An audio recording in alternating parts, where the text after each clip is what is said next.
निशा काम निपटाकर बैठी ही थी कि फोन की घंटी बजने लगी। मेरठ से विमला चाची का फोन था। बिटिया, अपने बाबूजी को आकर ले जाओ यहाँ से, बीमार रहने लगे हैं, बहुत ही कमजोर हो गए हैं। अब हम भी तो कोई जवान नहीं रहे हैं, अब उनका करना बहुत मुश्किल होता जा रहा है। वैसे भी आखिरी समय अपने बच्चों के साथ बिताना चाहिए। निशा बोली, ठीक है चाची जी, इस रविवार को आते हैं, बाबूजी को हम दिल्ली ले आएंगे। फिर इधर उधर की बातें करके फोन काट दिया। बाबूजी 3 भाई है, पुश्तैनी मकान है, तीनों वहीं रहते हैं।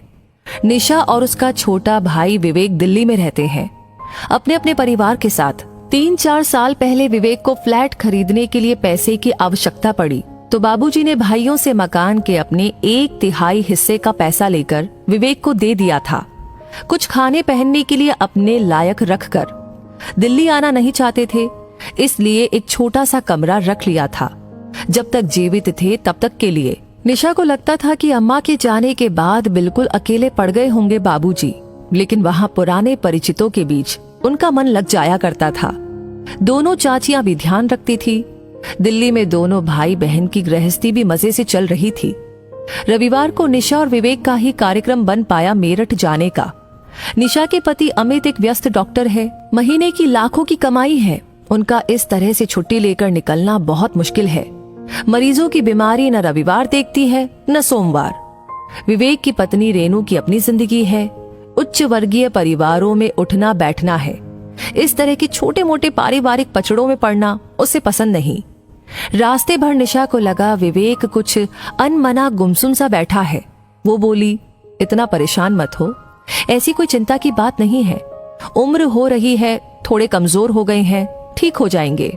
विवेक झेपते हुए बोला, अच्छा खासा चल रहा था, पता नहीं चाचा जी को ऐसी क्या मुसीबत आ गई कि 2-4 साल और रख लेते तो क्या होता। अब तो मकानों के दाम आसमान छू रहे हैं, तब कितने कम पैसों में अपने नाम करवा लिया 3रा हिस्सा।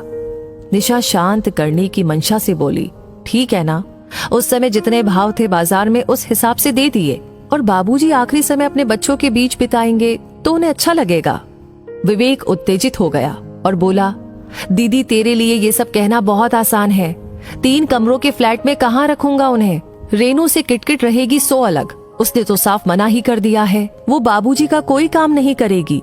वैसे तो दीदी, लड़कियां हक मांगने तो बड़ी जल्दी से खड़ी हो जाती है, करने के नाम पर क्यों पीछे हट जाती है। आजकल लड़कियों की शिक्षा और शादी के समय में भी अच्छा खासा खर्चा हो जाता है। तू क्यों नहीं ले जाती बाबूजी को अपने घर, इतनी बड़ी कोठी है, जिया जी की लाखों में कमाई भी है।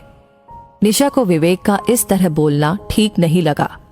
पैसे लेते हुए कैसे वादा कर रहा था बाबूजी से, आपको किसी भी चीज की आवश्यकता हो आप निसंकोच फोन कर देना, मैं तुरंत लेकर आ जाऊंगा।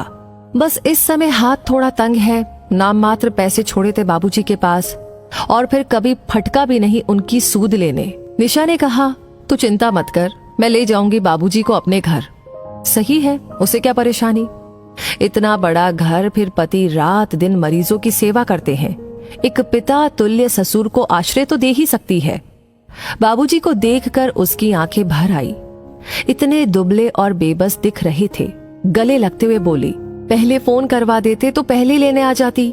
बाबूजी बोले, तुम्हारी अपनी जिंदगी है, क्या परेशान करता, वैसे भी दिल्ली में बिल्कुल तुम लोगों पर आश्रित हो जाऊंगा। रात को डॉक्टर साहब बहुत देर से आए, तब तक पिता और बच्चे सो चुके थे। खाना खाने के बाद सुकून से बैठते हुए निशा ने डॉक्टर साहब से कहा, बाबूजी को मैं यहाँ लेकर आई हूँ, विवेक का घर बहुत छोटा है, उसे उन्हें रखने में थोड़ी परेशानी होती। अमित के एकदम तेवर बदल गए। वो सख्त लहजे में बोला, यहाँ ले आई हो से क्या मतलब है तुम्हारा, तुम्हारे पिताजी तुम्हारे भाई की जिम्मेदारी है। मैंने बड़ा घर वृद्धाश्रम खोलने के लिए नहीं लिया था, अपने रहने के लिए लिया है। जायदाद के पैसे हड़पते हुए नहीं सोचा था साले साहब ने कि पिता की करनी भी पड़ेगी। रात दिन मेहनत करके पैसे कमाता हूँ, फालतू लुटाने के लिए नहीं है मेरे पास। पति के इस रूप से अनभिज्ञ थी निशा। रात दिन मरीजों की सेवा करते हो, मेरे पिता के लिए क्या आपके घर और दिल में इतना सा स्थान भी नहीं है। अमित के चेहरे की नसें तनी हुई थी।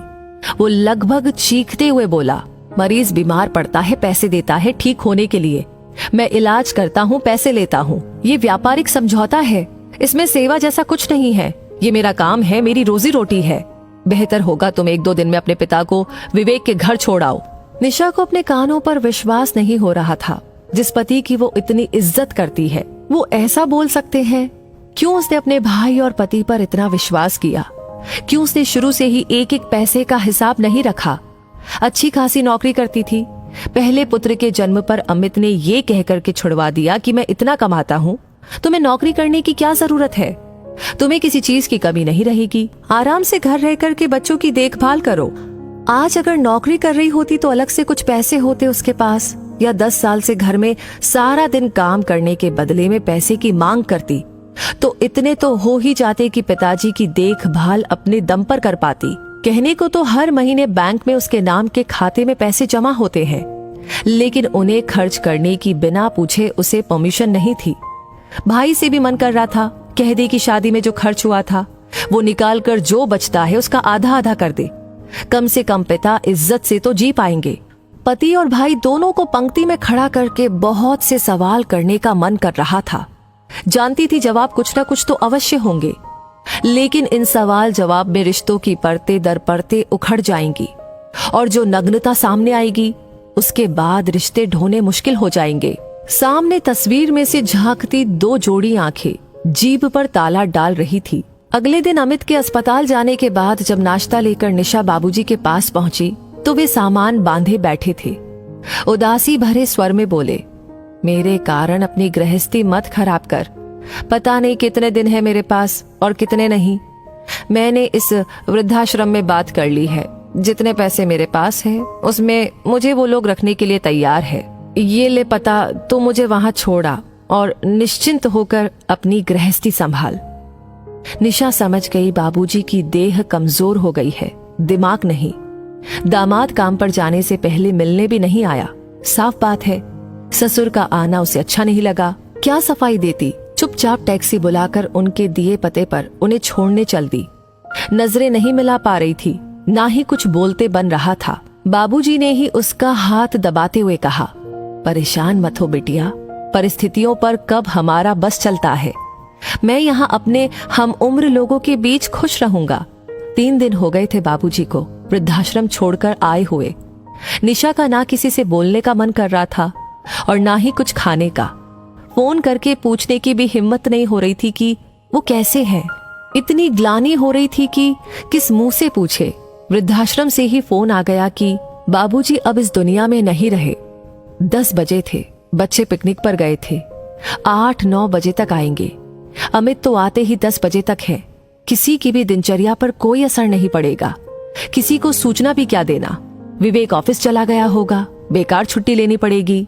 रास्ते भर अविरल अश्रु धारा बहती रही। कहना मुश्किल था पिता के जाने के गम में या अपनी बेबसी पर आखिरी समय पर पिता के लिए कुछ भी नहीं कर पाई। 3 दिन, केवल 3 दिन अमित ने उसके पिता को मान और आश्रय दे दिया होता तो वो हृदय से अमित को परमेश्वर मान लेती। वृद्धाश्रम के संचालक महोदय के साथ मिलकर उसने औपचारिकताएं पूरी की। वो बोल रहे थे, इनके बहू बेटा और दामाद भी है रिकॉर्ड के हिसाब से, उनको भी सूचना दे देते तो अच्छा रहता। वो कुछ संभल चुकी थी, बोली कि नहीं, इनका कोई नहीं है, ना बहू है, ना बेटा है और ना दामाद है, बस एक बेटी है, वो भी नाम के लिए। संचालक महोदय अपनी ही धुन में बोल रहे थे। परिवार वालों को सांत्वना और बाबूजी की आत्मा को शांति मिले। निशा सोच रही थी बाबूजी की आत्मा को शांति मिल गई होगी। जाने से पहले सबसे मोह भंग हो गया था। समझ गए होंगे कोई किसी का नहीं होता, फिर क्यों आत्मा अशांत होगी। हाँ, परमात्मा उसको इतनी शक्ति दे कि किसी तरह वो बहन और पत्नी का रिश्ता निभा सके। ये पैसा ही है जो हर एक रिश्ते की रिश्तेदारी निभा रहा है। मैं भी एक बेटी हूँ, मगर एक बात कहना चाहती हूँ कि हर इंसान को अपने हाथ नहीं काट देने चाहिए। ममता में होकर के अपने भविष्य के लिए कुछ ना कुछ रख लेना चाहिए। बाद में तो उनका ही है, मगर जीते जी मरने से तो अच्छा है। मुझे लगता है आपकी भी आंखें भर आई होगी। जो भी कहना चाहते हैं, आपकी जो भी राय है इस कहानी के बारे में, कमेंट सेक्शन में लिख करके अपनी बात हम तक जरूर पहुंचाइएगा। ये कहानी आपको अच्छी लगी हो, इसने आपको इंस्पायर किया हो, सोचने पर मजबूर किया हो, तो प्लीज इसे लाइक करके अपने रिश्तेदारों के साथ, अपने बच्चों के साथ, अपने हर एक उस दोस्त के साथ शेयर करना बिल्कुल ना भूले, क्योंकि जरूरत है आज भी कुछ ऐसे कदम उठाने की। और हाँ, हमेशा ऐसी कहानी आपको समय समय पर मिलती रहे, उसके लिए हमारे पेज को फॉलो करना बिल्कुल ना भूले। धन्यवाद।